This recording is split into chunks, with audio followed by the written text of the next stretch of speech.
കൂടുതൽ വാർത്തകളും വീഡിയോകളും കാണാൻ ഈ ചാനൽ സബ്സ്ക്രൈബ് ചെയ്യുക. കൂടെ ബെൽ ബട്ടൺ അമർത്തുക. Please subscribe our channel. Asia live ടിവിയിലെ ഫെങ്ഷി പ്രോഗ്രാമിലേക്ക് ഏവർക്കും സ്വാഗതം. ഇന്ന് നമ്മൾ പേഴ്സിനകത്ത് സമ്പത്ത് നിലനിൽക്കാനായിട്ട് എന്തൊക്കെ കാര്യങ്ങൾ ചെയ്യാമെന്നുള്ള ഒരു വിഷയത്തെ പറ്റിയാണ് ഇവിടെ സംസാരിക്കുന്നത്. അപ്പം ഇന്ന് ആദ്യമായിട്ട് നമ്മളൊരു പേഴ്സ് എടുക്കുമ്പോൾ ഇപ്പോൾ പല വ്യക്തികളുടെ പേഴ്സുകളും പല രീതിയിലായിരിക്കും ഇരിക്കുന്നത്. ചിലത് അത് ഒത്തിരി മുഷിഞ്ഞ് കീറി അങ്ങനെയുള്ള പേഴ്സുകളായിരിക്കും. അങ്ങനെയുള്ള പേഴ്സുകളിൽ എപ്പോഴും ഒരു ദാരിദ്ര്യമായിരിക്കും നിലനിൽക്കുന്നത്. അത്തരം പേഴ്സുകൾ പരമാവധി ഒഴിവാക്കുക. പേഴ്സ് എപ്പോഴും നല്ല പുതിയ പേഴ്സ് ആയിരിക്കണം. അതിൽ ചുവപ്പ് പേഴ്സ് ഉപയോഗിക്കുന്നത് വളരെയധികം സാമ്പത്തിക ഉയർച്ച ഉണ്ടാക്കാനായിട്ട് ഏറ്റവും നല്ലതായിരിക്കും. ചുവപ്പ് വളരെ റെയറായിട്ടാണ് കിട്ടുന്നത്. പക്ഷെ അത് നിങ്ങൾ തേടി പിടിച്ച് പോയി അത് വാങ്ങിച്ച് ഉപയോഗിക്കുകയാണെങ്കിൽ ഉറപ്പായിട്ടും അതിൽ സാമ്പത്തിക അഭിവൃദ്ധികൾക്ക് ഉണ്ടാവും. അപ്പോൾ പേഴ്സിനകത്ത് നമുക്ക് മെയിനായിട്ട് വെക്കാൻ പറ്റിയ സംഭവം എന്ന് പറഞ്ഞു കഴിഞ്ഞാൽ ചൈനീസ് നാണയം എന്ന് പറയും. ഇതെന്ന് പറയുന്നത് ഒരു കോപ്പറിന്റെ നാണയവും ഉണ്ട്, ഗോൾഡിന്റെ നാണയവും ഉണ്ട്. അപ്പോൾ 3 നാണയങ്ങൾ ഒരു ചുമന്ന റിബണിനകത്ത് ബന്ധിച്ചിരിക്കുന്നതാണ്. ഒരു വ്യക്തിക്ക് 3 തരത്തിലുള്ള ഭാഗ്യങ്ങൾ ഉണ്ടെന്നാണ് ഫെങ്ഷുയിൽ പറയുന്നത്. ഒരു വ്യക്തിയുടെ ഭാഗ്യം എന്ന് പറയുന്നതും 100% പറയുന്നത്. അതിൽ 40% ഭാഗ്യം എന്ന് പറയുന്നത് ജനിക്കുന്ന സമയത്ത് നക്ഷത്രങ്ങളും മറ്റും നിൽക്കുമ്പോൾ ലഭിക്കുന്ന ആ ഒരു ഭാഗ്യമാണ് 40%. 30% എന്ന് പറഞ്ഞാൽ ഓരോ വ്യക്തിയുടെ ചിന്തയും പ്രവൃത്തിയും, അതിലൂടെ ഒരു 30%. 30% എന്ന് പറഞ്ഞു കഴിഞ്ഞാൽ ഒരു വ്യക്തിയുടെ വീടിന്റെ വാസ്തുബലത്തിലൂടെ നമുക്ക് ലഭിക്കും. ഇപ്പം നമുക്ക് ജന്മന എല്ലാവർക്കും അത് നമ്മളുടെ കയ്യിലല്ല. അപ്പോൾ അത് നമുക്ക് കിട്ടുന്ന ഭാഗ്യം അത് ഇല്ലെങ്കിൽ പോലും നമ്മളുടെ ചിന്തയും പ്രവൃത്തിയും വീടിന്റെ വാസ്തുബലവും കൂടി കറക്റ്റ് ചെയ്യുകയാണെങ്കിൽ 30-60% ആവും നമുക്ക് സുഖമായി ജീവിക്കാനായിട്ടുള്ളൊരു ഭാഗ്യം അതിൽ കിട്ടും.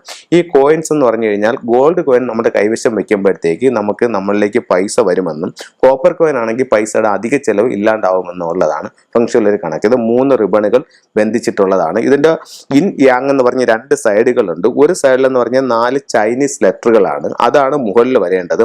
മറു സൈഡിൽ ഒരു ഡ്രാഗന്റെയും ഒരു ഫീനിക്സിന്റെയും ചിത്രമാണ്. അപ്പോൾ ഇപ്പൊ നമ്മൾ മേശയ്ക്കുള്ളിലാണ് ഇത് വെക്കുന്നതെന്നുണ്ടെങ്കിൽ ഈ ഡ്രാഗണും ഫീനിക്സും അടിയിൽ പോയി ചൈനീസ് ലെറ്റർ മുകളിൽ വരുന്ന രീതിയിലാണ് വെക്കേണ്ടത്. അപ്പോൾ ഒരു ഗോൾഡ് കോയിന്റെ കെട്ടും വെക്കാം, ഒരു കോപ്പർ കോയിന്റെ കെട്ടും അതിനകത്ത് മേശയിൽ സൂക്ഷിക്കാം. ഇതുപോലെ തന്നെ നമുക്കത് പേഴ്സിൽ സൂക്ഷിക്കാവുന്നതാണ്. അപ്പോൾ എപ്പോഴും ഇങ്ങനെ ചൈനീസ് കോയിൻസ് ഇങ്ങനെ സൂക്ഷിക്കുക.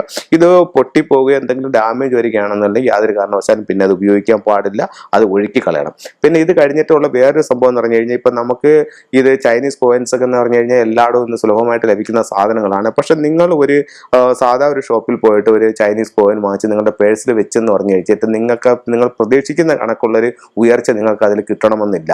അപ്പോഴത്തേക്കെന്ന് പറഞ്ഞു കഴിഞ്ഞാൽ ഈ കോയിൻസിനകത്ത് ഇപ്പം പല പ്രോഡക്റ്റുകളിനകത്തും പല സ്ഥലങ്ങളിൽ നിന്ന് വരുമ്പോഴത്തേക്ക് ചില നെഗറ്റീവ് എനർജികളിൽ ഒരു പക്ഷേ അതിനകത്ത് വന്ന് കൂടാനുള്ള സാധ്യതയുണ്ട്.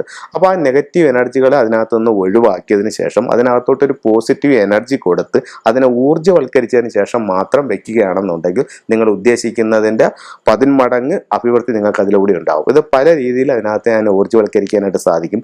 ഒന്നെന്ന് പറഞ്ഞു കഴിഞ്ഞാൽ നമുക്ക് ഇതിനകത്തോട്ട് മന്ത്രങ്ങൾ പറഞ്ഞുകൊണ്ട് തന്നെ ഊർജ്ജവൽക്കരിക്കാൻ സാധിക്കും.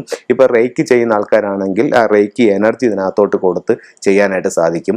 അതല്ലെന്നുണ്ടെങ്കിൽ ഫാമ എനർജി കൊടുത്ത് ചെയ്യാനായിട്ട് സാധിക്കും. അങ്ങനെ ഒത്തിരി എനർജികൾ നമുക്ക് ഇതിനകത്തോട്ട് കൊടുക്കാനായിട്ട് സാധിക്കും. അങ്ങനെ എനർജികൾ ചെയ്തിട്ട് ഇത് വെക്കുകയാണെന്നുണ്ടെങ്കിൽ നമുക്ക് കൂടുതൽ അഭിവൃദ്ധി ഉണ്ടാവും.